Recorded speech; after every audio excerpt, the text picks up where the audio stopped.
Esta é a 7ª edição do programa Espiritismo Agora, uma realização da Fraternidade Francisco de Assis e do Centro Espírita André Luiz, da cidade de São Paulo. O objetivo do nosso programa é levar até você os estudos da doutrina espírita de acordo com as obras de Allan Kardec, o codificador do Espiritismo. Temos recebido e queremos agradecer as inúmeras cartas que têm chegado à nossa produção, cumprimentando pela iniciativa de realizar este trabalho para você. Temos recebido perguntas, indagações, algumas observações e queremos agradecer a todos que estão nos escrevendo. Escreva você também para Espiritismo Agora. Vamos aproveitar a oportunidade deste programa para responder algumas cartas e algumas indagações. A primeira, que foi feita por um número considerável de espectadores, é com relação aos nossos temas, porque nós já estamos na 7ª edição e falamos deles no nosso programa número 1 e número 2. Então nós vamos mostrar para vocês os títulos, os temas que nós vamos apresentar neste nosso trabalho. Vocês estão vendo aqui em nossa tela sinal gráfico aí do nosso livro chamado Espiritismo, Fundamentos Históricos e Doutrinários, de onde sai esse conteúdo do nosso programa, que já é, digamos, uma linguagem moderna referente aos tópicos que nós estamos abordando aqui. Os livros bases, sem dúvida nenhuma, são os livros de Allan Kardec. Então, ali, Espiritismo, Fundamentos Históricos e também Doutrinários. Então, vamos aos temas que nós estamos examinando em nosso programa Espiritismo Agora. Os princípios são os básicos da doutrina espírita, em número de 14 princípios. Estamos desdobrando alguns títulos e estamos acrescentando temas relacionados com vários deles, necessários, inclusive o que nós vamos apresentar hoje. O primeiro tema, primeiro princípio fundamental da doutrina espírita é Deus, o Criador. O número 2, segundo princípio básico da doutrina espírita, é a criação, espírito e matéria. Nós vamos envolver dentro desse tema, na criação, as leis naturais, entendê-las para que a gente possa examinar e estudar a contento. O número 3, terceiro princípio fundamental do Espiritismo, é imortalidade, uma lei natural. 4, evolução, lei natural. O quinto tema é reencarnação, pluralidade das vidas sucessivas. O sexto tema é livre-arbítrio, liberdade de pensar, falar e agir, uma lei natural, a qual estão submetidos todos os espíritos no universo inteiro. O sétimo tema é causa e efeito, lei de causalidade, não casualidade. O oitavo tema é fluidos. O nono tema é perispírito, corpo fluídico do espírito. O 10º tema, título, princípio fundamental da doutrina espírita, é a lei de comunicabilidade entre os homens e os espíritos, através de uma faculdade natural a todos os seres humanos, chamada mediunidade. O 11º princípio fundamental do Espiritismo, portanto, 11º tema de Espiritismo agora é a vida em outros planetas. Erraticidade é o 12º tema, título, 12º princípio fundamental do Espiritismo. Erraticidade é o estado em que fica o espírito depois que ele desencarna. Desencarnado, ele se encontra em outro estado. Quando está encarnado, estado de encarnado. Fora desse estado, ele está em estado de erraticidade. Um termo muito antigo que significa que o espírito não fica fixado em um único lugar.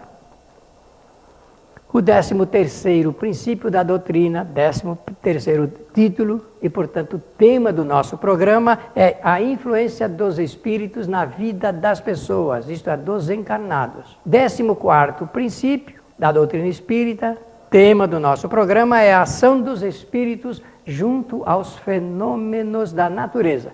Muito bem, agora nós vamos apresentar para vocês, atendendo inclusive as solicitações dos nossos amigos espectadores, é onde se pode estudar o Espiritismo. Diversas cartas que chegaram ao nosso programa fazem essa indagação.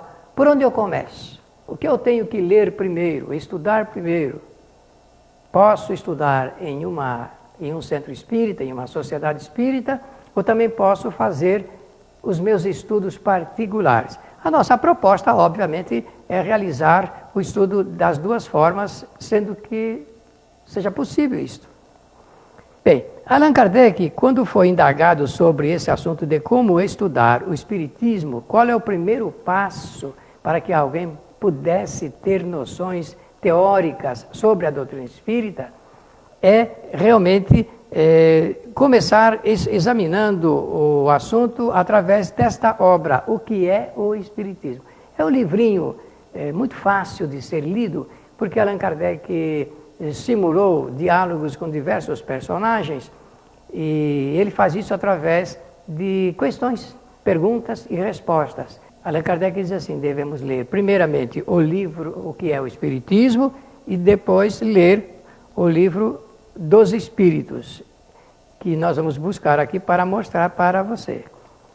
O livro dos Espíritos, ele é a base fundamental da doutrina espírita.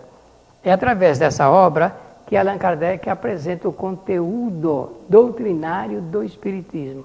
A segunda obra é o livro dos Médiuns, uma obra escrita a partir de 1861, publicada lá em Paris, e o objetivo desse livro é dirimir dúvidas, explicar como funciona a relação de espíritos com os chamados médiuns e como as pessoas que se envolvem com essa prática, naquele tempo chamada de magnetizadores, nós chamamos hoje de dirigentes espíritas. O terceiro livro, para você que perguntou quais são os livros que deveria ler para conhecer o Espiritismo, é esse aqui, O Evangelho segundo o Espiritismo. É um livro escrito por Allan Kardec no silêncio, quase que no anonimato, até que ele saiu publicado. Porque Allan Kardec fez essa publicação no dia 24 de abril de 1864. E é um trabalho bastante interessante, porque é um estudo circunstanciado que o codificador do Espiritismo fez sobre os ensinamentos morais de Jesus de Nazaré. Ele escolheu uma certa quantidade desses ensinamentos e sobre cada um realizou um trabalho simplesmente notável de explicação espírita. O Céu e o Inferno é o quarto livro publicado por Allan Kardec.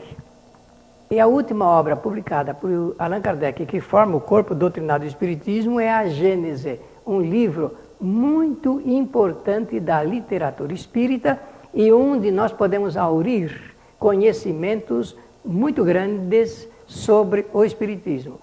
As pessoas têm sempre interesse cultural, interesse de conhecer as bases teóricas do Espiritismo. Isso é fundamental. Allan Kardec, como ele dominou esse assunto durante 14 anos, ele sempre fazia questão de salientar que nós temos que começar pela teoria, antes de praticarmos um assunto sério como o Espiritismo, assunto de alta responsabilidade, principalmente quando se trata do relacionamento entre os homens e os seres chamados invisíveis. Origem da vida, origem do universo. Por ora, eu posso dizer que esta grande interrogação ainda permanece no sentimento e no raciocínio de muitas pessoas no mundo. A pergunta que se pode fazer é esta: Deus é o Criador do universo? Se nós perguntarmos a qualquer homem religioso, a resposta será sim. Mas se nós perguntarmos para alguém que não é religioso e que não admite a existência de Deus, a resposta com toda certeza será outra. Então, do ponto de vista da concepção religiosa, nós podemos nos reportar a um dos livros religiosos muito antigo, como a Bíblia.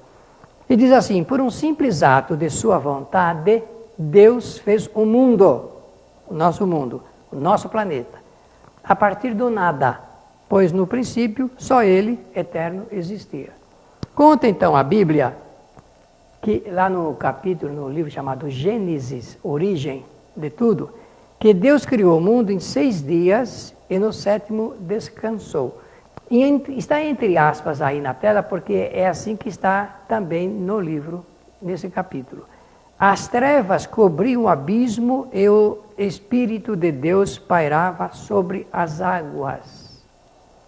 É uma forma de apresentar como que a religião está examinando este assunto ligado com a criação. Se me perguntarem se é válido, nesse tempo, apresentar o assunto desta forma, eu direi que sim. Porque é assim que as pessoas aprendiam. É assim que as pessoas poderiam ter um pouco de conhecimento a respeito do funcionamento da vida. E diz mais: no princípio Deus criou os céus e a terra. A terra, porém, estava informe e vazia. E mais está ali no Gênesis. Deus então disse: faça-se a luz. Estão lembrados? Quantas vezes você já leu isto? Mas é preciso ler com cuidado, tentando entender, interpretar o texto de maneira conveniente. E a luz foi feita. Então, Deus, está lá no Gênesis, chamou a luz de dia. E chamou a noite de trevas. Hoje que nós nos acostumamos, depois da invenção da lâmpada elétrica por Thomas Alva Edison, nós podemos hoje entender desse assunto ligado com trevas, com escuridão, com noites. Porque nós sabemos perfeitamente a falta que faz a luz para que possamos identificar, para ver melhor. Nós vamos agora, em Espiritismo, agora fazer um breve intervalo necessário e voltaremos daqui a pouquinho para continuarmos com o nosso programa.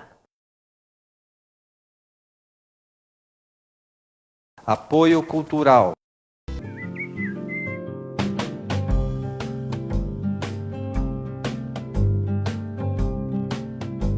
Rádio Boa Nova, a comunicação em prol de um mundo de regeneração. Os livros citados neste programa podem ser adquiridos na Mundo Maior Editora. Acesse mundomaior.com.br.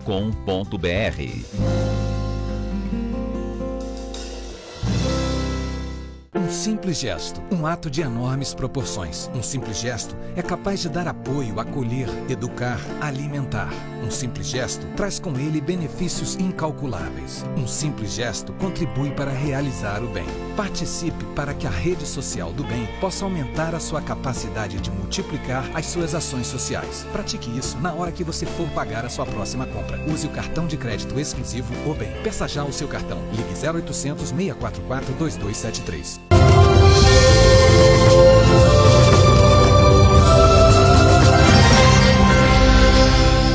Agora nós vamos ver, dentro desse assunto ligado com a Bíblia, a concepção do universo através desses textos, necessários para ingressarmos depois no estudo espírita, como o Espiritismo apresenta a criação.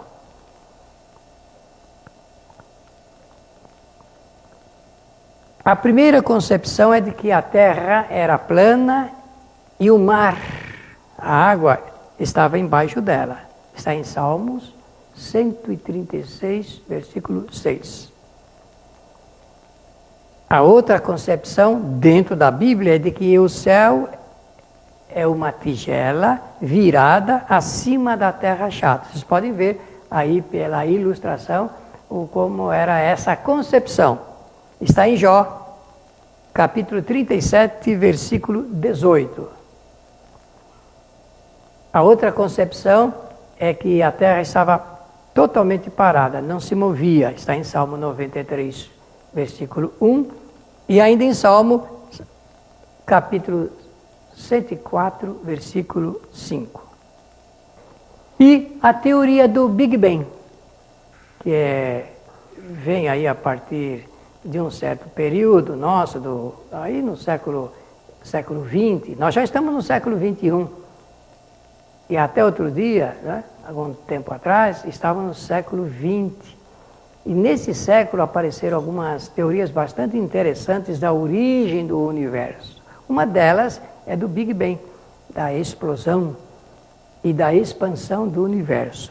Essa teoria mostra de que tudo começou, ou tenta mostrar, ou interpretar o início de tudo através dessa explosão nuclear, atômica.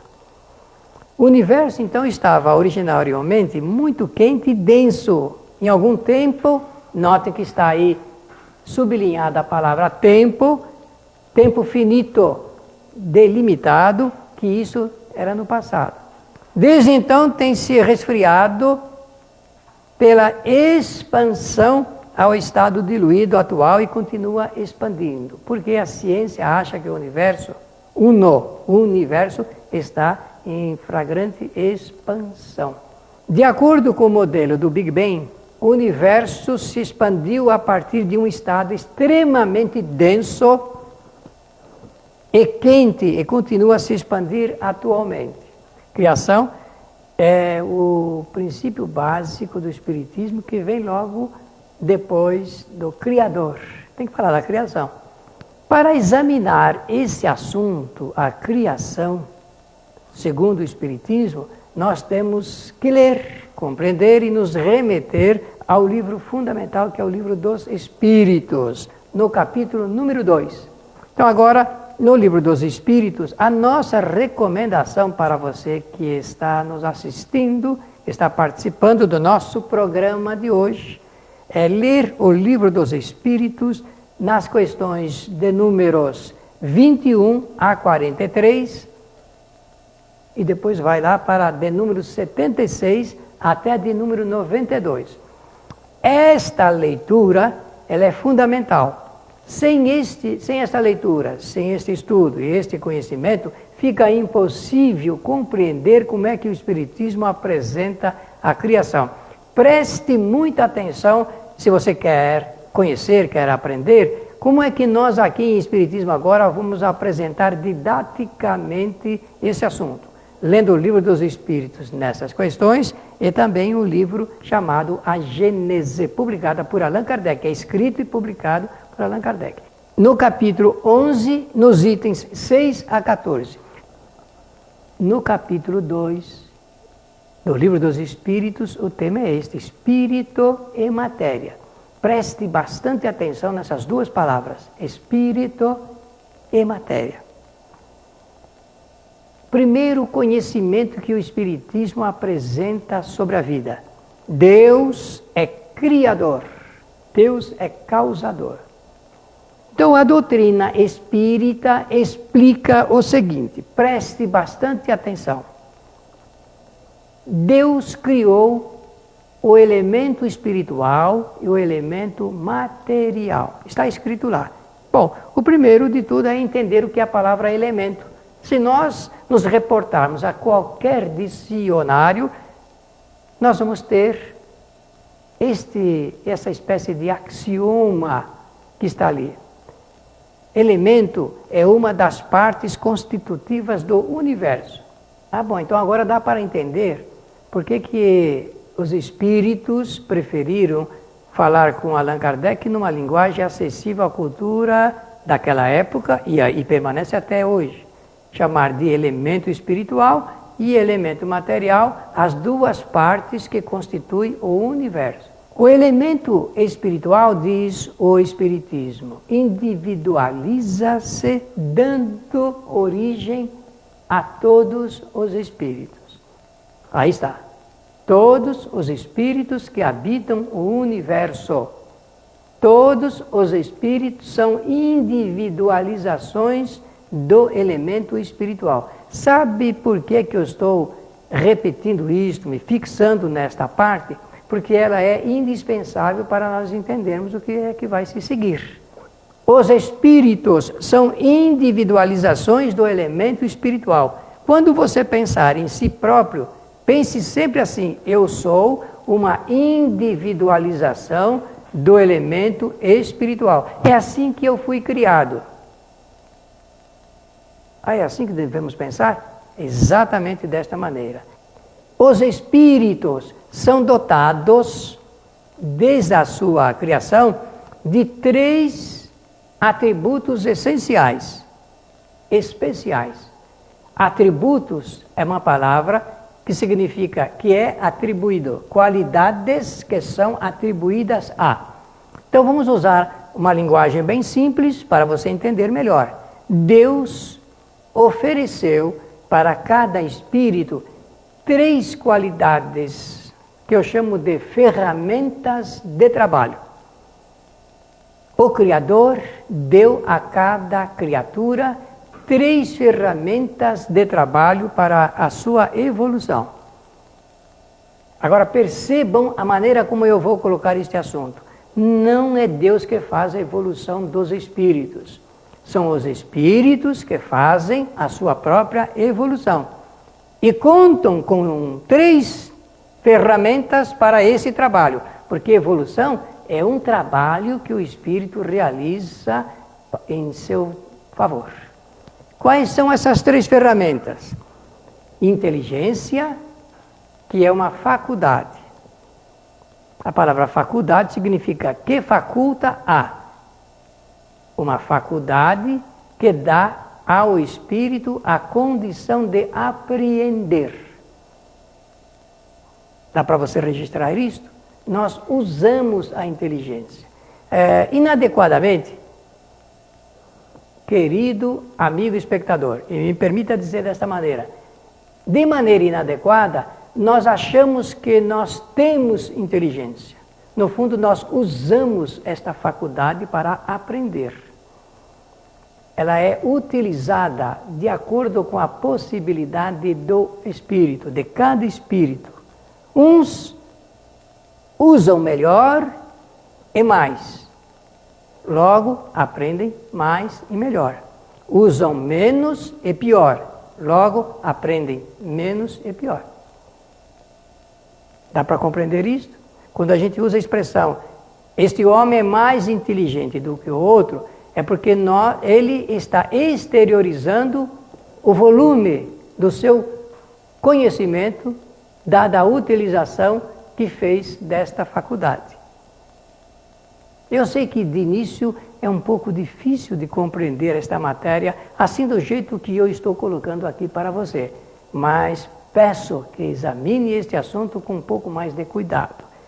A segunda ferramenta de trabalho do espírito, segundo atributo especial, dotado por Deus, pelo Criador, às criaturas, é a vontade.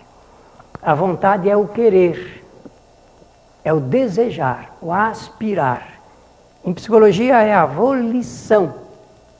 Volição, o ato de querer, mas eu estou usando de uma ferramenta de trabalho. Posso dizer de uma faculdade? Porque o indivíduo usa da vontade. Usa da vontade para atingir os seus objetivos na vida. Quem usa mais e melhor, aprende mais e melhor. Quem usa menos e pior, aprende menos e pior. E a terceira ferramenta de trabalho é o pensamento. Pensamento é uma qualidade, é um atributo dado por Deus, para que o espírito possa, através desta ferramenta de trabalho, encontrar soluções para o que a vontade determinou. A vontade impõe e o pensamento encaminha para atender ao imperativo da vontade. Todos os espíritos no universo inteiro aprendem usando a inteligência, a vontade e o pensamento. E é por isso que nós fazemos experiências, usando essas 3 ferramentas de trabalho para a nossa vida. E assim nós aprendemos. Agora nós vamos terminar o nosso programa. Não é isto? Terminar o nosso programa neste dia e voltaremos a este assunto no nosso próximo programa, porque esse assunto, a criação, vai continuar com você. Pela sua atenção, o nosso agradecimento. Convide os seus amigos também para assistirem Espiritismo Agora. Escreva para o nosso programa. Mande a sua carta eletrônica. Faça seu questionamento, suas perguntas, suas observações. Nós responderemos a todos, ou no ar aqui, na frente das câmaras, ou escreveremos através também dos e-mails. Muito obrigado pela atenção e até o nosso próximo programa.